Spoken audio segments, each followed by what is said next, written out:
Panginoon. Mag-e-enjoy ka. Kaya are you ready for this month of June, mga kapatid?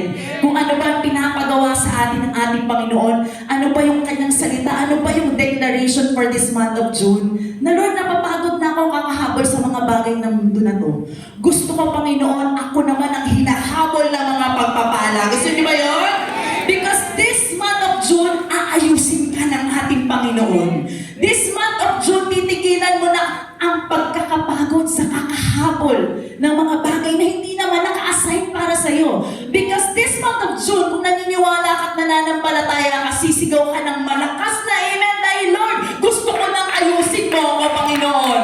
Because this month of June is the month of divine alignment.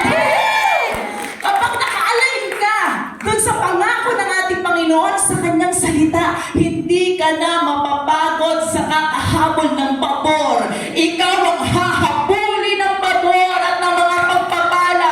Sabi ng salita ng ating Panginoon, surely goodness and mercy shall follow me all the days of my life, and I will dwell in the presence of the Lord forever. Kaya mga kapatid, itong month of June, gusto ng ating Panginoon na patuloy tayo na lumakad sa kanyang kalooban, sa kanyang direksyon, sa kanyang will sa ating buhay. Panginoon, mag-e-enjoy ka. Kaya are you ready for this month of June, mga kapatid?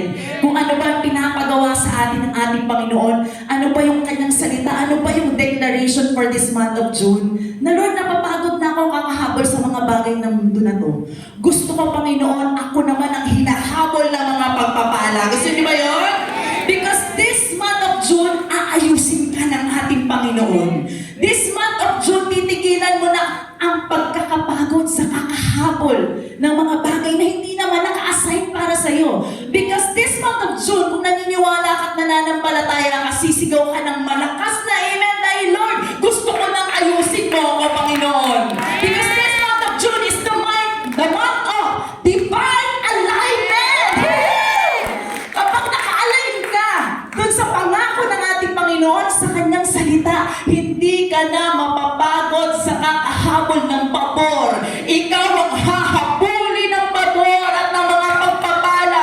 Sabi ng salita ng ating Panginoon, surely goodness and mercy shall follow me all the days of my life, and I will dwell in the presence of the Lord forever. Kaya mga kapatid, itong month of June, gusto ng ating Panginoon na patuloy tayo na lumakad sa kanyang kalooban, sa kanyang direksyon, sa kanyang